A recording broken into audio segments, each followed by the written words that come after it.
Hey, welcome to another episode of Veterans View here in beautiful downtown Phoenix City, Alabama.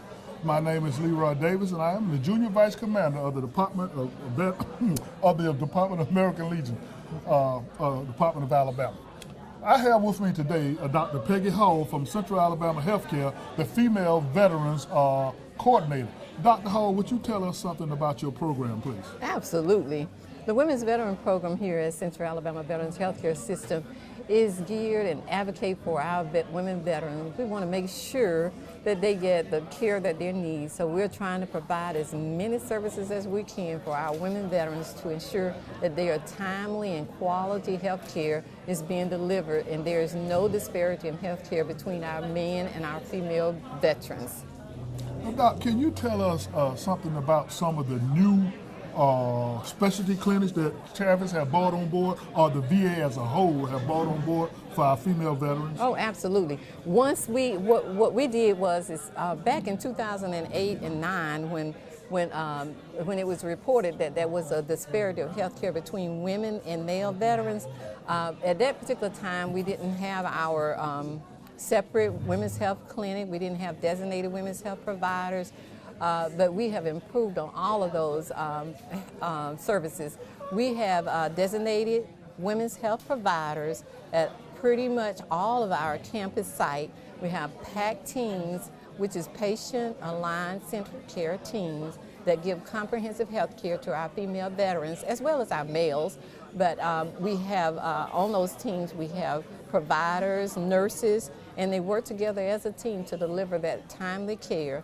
We looked at Central Alabama, we looked at our privacy and safety issues. We made sure that all of those were in line with the national handbooks for women veterans. And there's GYN services we have that's being delivered there as well.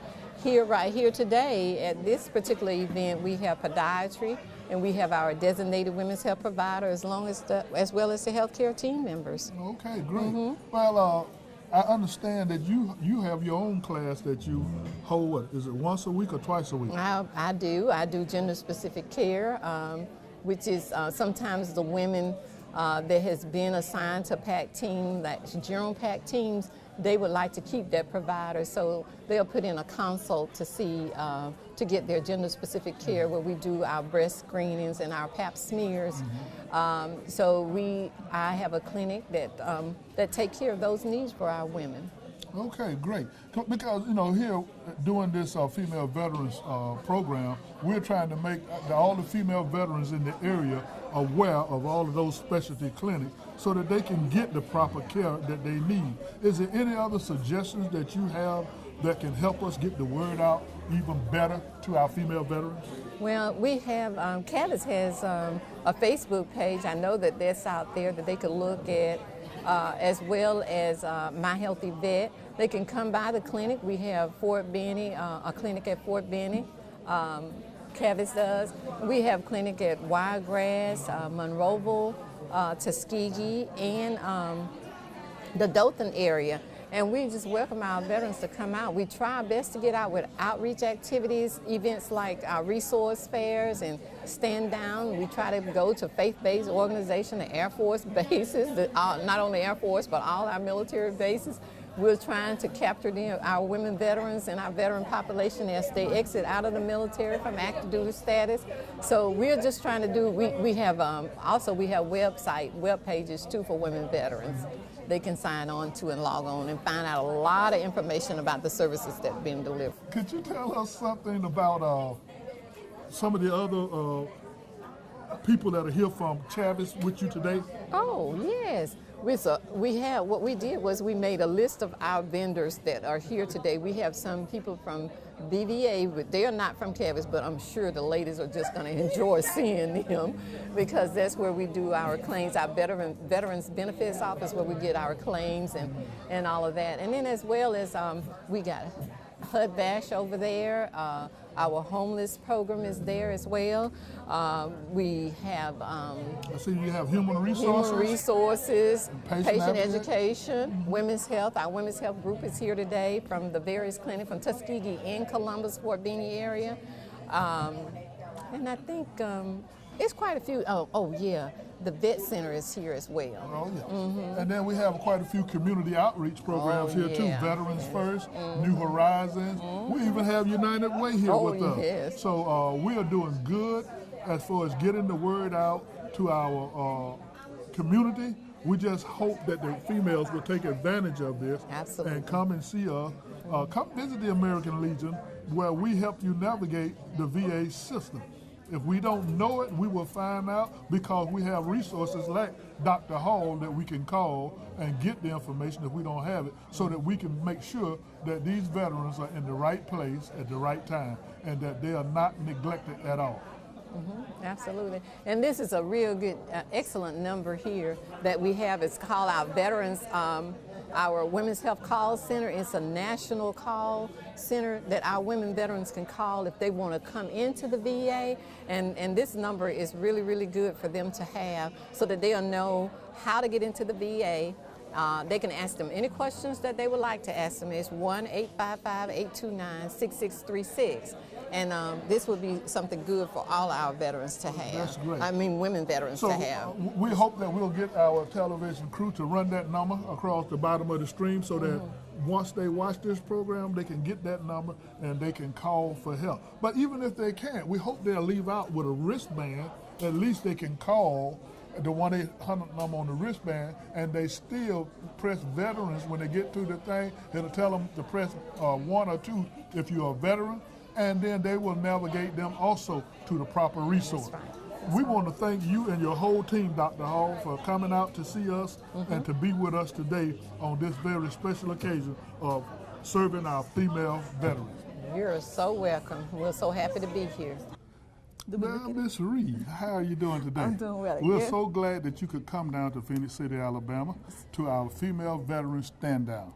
And I am Leroy Davis, Commander, Junior Vice Commander of the Department of Alabama. Miss Reed, could you tell us your job and how it helps female veterans? My name is Sonita Reed. I am the Military Sexual Trauma Coordinator, and my job is to help veterans, male and females, get compensation who were victims of military sexual trauma. Trauma includes harassment or an actual assault. And when you're dealing with victims, I would say, I know it get hard sometimes trying to hold a conversation. It is. And being with the experience you have you found it difficult for females to come and talk to you? Well, victims, whether male or females, they never reported these incidents on active duty. It's hard to talk about it now even. So what's going on now is that in the old days, you have to be prove it, like see it. But now, because it's a big issue, it's a hot subject, what we're doing now is called markers. If I can look in a file and find behavior changes, STDs, abortions, drugs, AWOLs, anything like that's what you call a marker. We can use that to help get the veterans examination so they can get compensated. And it brings me back to something, because I work with Vet to Vet, which is helping veterans deal with PTSD. Right. And a lot of people don't realize how many male veterans have been assaulted. And actually, that's one of my bigger clientels. In the males, we actually have a male military sexual trauma coordinator at the VA regional office. His name is John Parker. But most of the time, the male veterans will still talk to me, because I do tell them that a male is available and they'll feel more comfortable talking to me. But males are actually easier to prove than females, because the males are the ones who had the AWOL, who had the fighting, who had the drugs, who had the divorces. They have everything in their file that you'll need to help prove their claims better than a female. And I had one that had genital warts. Yes. So hemorrhoids also. Okay. Hemorrhoids is another so, one. We thank you for that. And a lot of people don't understand. But even in my experience as a commander of a post and now junior vice commander, and working with veterans on Veterans Court and everywhere, that males find it easy to talk to me also. I don't know why, but they find it easy to come and talk to me so that I can get them and help them navigate the VA system. Yes. Again, I thank you for Thank talking you. to us Thank about you. it. I thank you and the VBA for coming and supporting this event. And I want to encourage all victims, male or female, all victims, if you was a victim of military sexual trauma, harassment, or rape, please see your VA mental health counselor for treatment, but also please come to the VA regional office and file a claim. There's compensation available for you. You was a victim. You deserve to be compensated. Please come and see us. We will help navigate this process. It is not as hard as it seems. Please come and see myself or Mr. Parker at the VA Regional Office, Montgomery, Alabama. Thank you, Ms. Wright. Thank you. We're back at you, and I have Anita Newsom here with me, and she's a veteran here at the Female Veteran Stand Down, and she's going to tell us a little about the program that she runs to help veterans, male veterans as well as female veterans, work from home. Anita, could you tell us something of what you do? Sure, Commander Davis. Basically, what Emerging Career Network, one of the things we do is offer opportunities for veterans, people over 50, and diverse community, like the disabled and such, to be able to work from home. Okay. The company that we go through is called Arise Virtual Solutions, and basically they were founded to actually help those with disabilities work from home. And we work with companies like corporations like Disney, Carnival, Comcast, Staples, and we provide at-home customer service. Well, how easy is it for the veteran, especially the disabled veteran, to pick up that kind of work? To other words, what I'm asking is, how easy is it for them to catch on to doing that work and be successful with it? Okay, well, what our company does, we provide different services like banking and all of that, so they would have to go through us to be able to work for those clients through Arise Virtual Solutions. And they will go through a training. They have to pass a background check, and with that certification training, there is a fee. Right now, the training, I think it starts at about $6, and then it can range all the way up to $100 or so. So with that training, they can train from anywhere from 10 days to 30 days or 60 days, and they'll get extensive training to be able to work for those different clients. And what kind of income does it help that veteran to make working from home? Okay, well, most of the companies, they require them to at least work 15 hours a week. So they can work as many hours as possible, but it's a minimum of about 10 to 15 hours. And most of the pay starts anywhere from $9 an hour up. Okay, because as you know, a lot of disabled veterans don't want to work any more than 15 hours, and they really don't like being around a lot of people. So that's why I asked that question about how fast could they pick up from the training as far as doing the job, because I would imagine it's some telephone calling or computer work or something to that nature. Yes. So what happens is everything is done online. The instructors, have a virtual classroom where they can actually talk and sometimes even see the students or the participants in the program. They provide hands-on training. They do assessments to make sure that they have the training that they need before they actually start working. Okay, that sounds like a win-win situation to me. Yes. And we want to thank you for coming to the Female Veteran Stand Down and for doing this interview on Veterans View. Thank you. Thank you. Hey, we're back with you again here on Vet View. My name is Commander Davis again, and I have two of our Tuskegee VA doctors here with us. Doc, would you introduce yourself, please? I'm Dr. Sutton.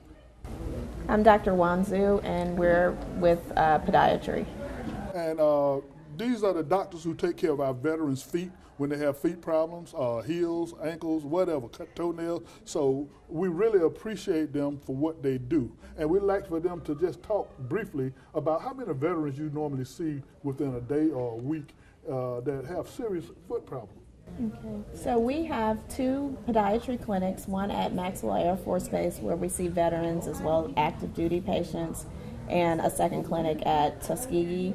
We normally see anywhere from 30 to 50 patients a day with foot and ankle problems. Doc is from New York, and Doc here with the school in Philadelphia, at Temple. So we just thank them. I know Philadelphia well because I was stationed there. It was cold, and I do know New York well because I was right at Philadelphia. But these doctors do great work for our veterans, and we want to let our veterans know out in the Valley area that you do have somewhere to go if you're a diabetic and you're having feet problems, if you have poor circulations and you're having feet problems. It's nice to know that you got two young professionals that's here to take care of you and probably will be with the VA system, whether they're in Tuskegee or not, for a long time to come. So we want to thank them. And Doctor, would you like to have some closing remarks? We just want to thank you for having us here today, and if you do have any conditions that need to be treated involving the foot and ankle, please feel free to call our clinic and schedule an appointment, or to get in touch with your primary care physician about scheduling an appointment with you, and we'll be glad to see you. We want to thank you all for volunteering your time and not thinking it was robbery to come to this female veteran stand down. We're trying to make females aware in our area what the VA has to offer them. And again, we thank you for that. Dr. Hall, we'd like to thank you for coming out. And we look forward to working with you again. Hopefully in May, we're going to do another program, and it's going to be for male and female, and we're looking at doing it in Opelika, Alabama. So we will be doing it, and we hope our TV crew will go with us as well when we shoot this program. Okay. Thank you, Dr. Hall. Oh, you're God welcome. bless you. You're welcome. You are doing great work, and we hope that you keep it up. Okay. You are working for what we in the American Legion call a VA worth saving. Thank you so much.